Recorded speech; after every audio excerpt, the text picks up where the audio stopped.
ஒரு நாள் வள்ளல் பெருமான் தர்மசாலையிலிருந்து அந்த பக்கம் தோட்டம் பக்கம், அப்பெல்லாம் அந்த பக்கத்தில் தோட்டம் நிறைய இருக்கும், இப்பெல்லாம் வீடுங்க அந்த பக்கம் பின்னால போனார். இவரை தேடி இங்கே பெருமான் போனாரே, ரொம்ப நேரம் ஆகுது, இன்னும் ஆளை காணமே அப்படின்னு சீடர் ஒருத்தர் பின்னால போனாராம். போன உடனே இங்க பார்த்தார் ஒரு காட்சியை. ஆன்னு சொன்னார், அவ்வளவுதான் மூர்ச்சையாகி கீழே போட்டார், விழுந்தார். என்ன அங்க அவர் பார்த்தார், பெருமானுடைய கை காலு தலை எல்லாம் தனித்தனியா கிடக்குது, எல்லாம் தனித்தனியா கிடக்குது. பார்த்தா எப்படி இருக்கும், ஒரு ஷாக் ஏற்படுது இல்லைங்களா? உடனே மயக்கம் போட்டு விழுந்துட்டார். தெரிஞ்சுக்கிட்ட பெருமான் மறுபடியும் எல்லாத்தையும் ஒன்று சேர்த்துனாரு, உடம்பெல்லாம் ஒன்று ஆயிடுச்சு, எந்திரிச்சாரு, அவர் முகத்தில் தண்ணியை தெளிச்சாரு. இப்படியெல்லாம் வராதீங்க, ஆனோ இதெல்லாம் சித்தர்களுடைய வித்தை, பயந்துக்குவீங்க அப்படின்னு சொன்னாராம். ஆக யமன் உயிரையும் உடம்பையும் பிரிக்கிறதுக்கு முன்னால தன்னுயிர் தானறப் பெறுதல்னு வள்ளுவர் சொல்வார். தன்னுடைய உயிரை தன்னுடைய உடலிலிருந்து பிரிக்கவும் கூட்டவும் நாமே தெரிந்து கொள்வதுதான் முக்தி நிலை. அதான் சொல்லுவார். என்ன சொல்றாரு, பூதாதிகளை பொருத்தும் பகுதி பொருத்தமும். பூதம் வேற, பகுதி பூதம்ன்றது வேற.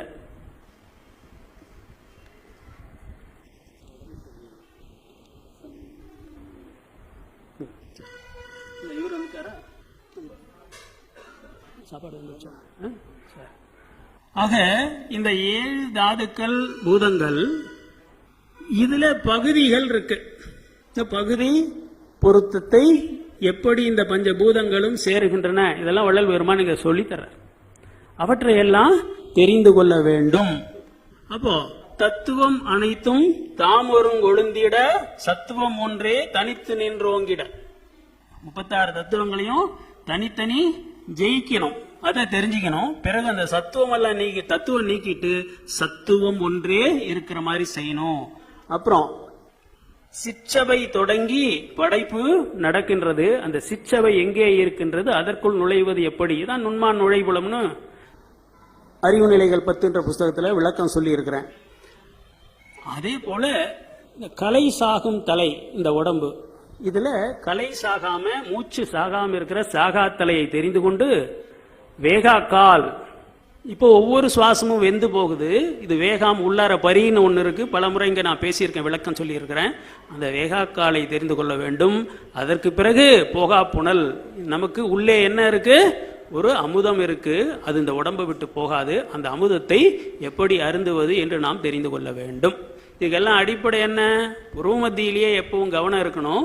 உள்ளே அண்ணாக்குள்ளே அக் என்கின்ற இடத்திலே சிற்றவை இருக்கின்றது, அதிலே கவனம் வைக்க வேண்டும். வச்சுக்கிட்டு இருந்தாலே இதெல்லாம் தானா நடக்கும்.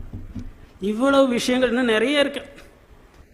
இந்த பாடங்களை எல்லாம் வள்ளல் பெருமான் விலாவரியா சொல்ற, ஒவ்வொன்னா சொல்ற. எதுவும் செய்ய மாட்டேன், ஆனா நான் சாகக்கூடாது, இது எப்படி ஆகிற வேலையா சொல்லுங்க. இப்படிதான் அடம் பிடிக்கிறாங்க சன்மார்க்கிகள். வள்ளலார் அடைஞ்சார்ல, அவர் எனக்கு கொடுக்கலாம்ல, இதுதான் நான் சொல்றேன். ஐயா, நம்ம அப்பா தான் காலேஜுக்கு கரஸ்பாண்டன்ட், நிர்வாகி.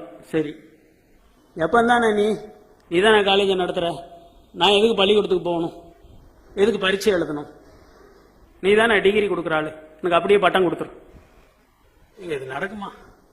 நம்ம அப்பாவே கரஸ்பாண்டா இருந்தாலும் பாடம் படிக்காம பரீட்சை எழுதாம எனக்கு பட்டம் கொடுத்துடுன்னா அது என்ன பட்டம்? மரண விழா பெறுவாள், கடவுள் பட்டம். நமக்கு இருக்கிற ஆசை இருக்க, நோவாம நொங்கு திங்கினோம். இது ஆகிற வேலைங்க. சன்னாரம் ஒரு விஞ்ஞானம், இங்கே அதெல்லாம் நடக்க சான்றவர்களே. இதே போல சொல்லிக்கிட்டே போகலாம். இன்னும் 2 எக்ஸிஸ்டன்ஷியலிசம், இருத்தலியல். ஒவ்வொரு கணமும் வேகத்துடன் உணர்ந்து வாழ்வது, ஒரு வினாடி கூட வீண் பண்ணக்கூடாது என்பது எக்ஸிஸ்டன்ஷியல், இருத்தலியம்னு சொல்லுவாங்க. ஆனா இவங்க உண்மைதான், வாழ்க்கை ஆழத்துடன் வாழ வேண்டும், ஆனா அதோட நீடு வாழ வேண்டும்னு வள்ளுவர் சொல்றாரு பாத்தீங்களா, நீண்ட ஆயுளுடன் வாழ வேண்டும். அந்த இடத்துக்கு அவங்க வரல. ஆக அந்த எக்ஸிஸ்டன்ஷியலிசம் என்கின்ற 6வது முறையும் வள்ளலாரிடம் தோற்று போகின்றது. 7வது பாசிட்டிவிசம், இது விஞ்ஞானம் காட்டுகின்ற வழி. இது எல்லாம் இந்த 6 வழிகள்ல விஞ்ஞானம் பரவாயில்ல. விஞ்ஞானம் என்ன சொல்லுது, நம்முடைய புலன்கள் எல்லாம் குறைபாடுடையவை. 300 கஜ தூரம் தான் கண்ணு பார்க்கும், அப்படியா? சரி, நான் டெலஸ்கோப்பை கண்டுபிடிச்சுக்கிறேன். அப்போ எவ்வளவு பார்க்கலாம்? அண்டகோடிகள் எல்லாம் பார்க்கலாம் இல்லையா? அணுவுக்குள்ளார பார்க்க முடியல, மைக்ரோஸ்கோப்பை கண்டுபிடிச்சுக்கிறேன். அப்ப என்ன செய்யலாம்? அணுவுக்குள்ளாரையும் பார்க்கலாம் இல்லைங்களா?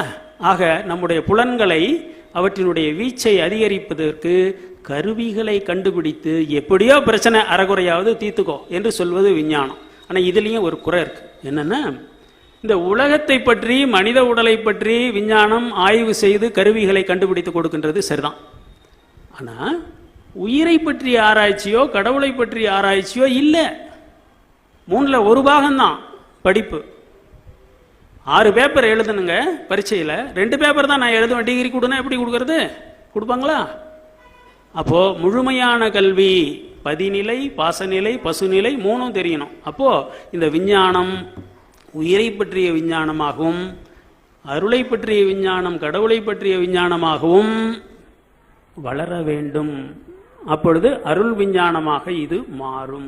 ஆக எந்த விதத்தில் பார்த்தாலும் சரி, 6 அந்தங்கள் என்கின்ற பாரத புண்ணிய தேசத்தின் தத்துவங்களை பார்த்தாலும் சரி, மேல்நாட்டு தத்துவவாதிகள் இதுதான் உயர்ந்த வாழ்க்கை என்று காட்டிய நெறிகளை பார்த்தாலும் சரி, எல்லாவற்றிலும் ஏதோ ஒரு குறை இருக்கின்றது. அந்த குறைகளை எல்லாம் நீக்கி நிறைவாக்கி மனிதன் கடவுள் நிலை அடைகின்ற வரை அவனுடைய ஆன்மாவின் பயணம் எங்கேயும் நிற்கக்கூடாது, தொடர்ந்து செல்ல வேண்டும் என்று சொன்னது மட்டுமல்ல, தன்னுடைய வாழ்க்கையிலும் செய்து காட்டிய வள்ளல் பெருமான் காட்டுகின்ற சுத்தசன்மார்க்க கொள்கையே அனைவரும் எல்லா மக்களும் பின்பற்ற வேண்டிய ஒரே நெறி என்று கூறி, இதுவே வாழ்க்கையின் பொருள் என்று கூறி விடைபெறுகிறேன். அருட்பெருஞ்சோதி அருட்பெருஞ்சோதி தனிப்பெருங்கருணை அருட்பெருஞ்சோதி எல்லா உயிர்களும் இன்புற்று வாழ்க. வள்ளல் மலரடி வாழ்க வாழ்க.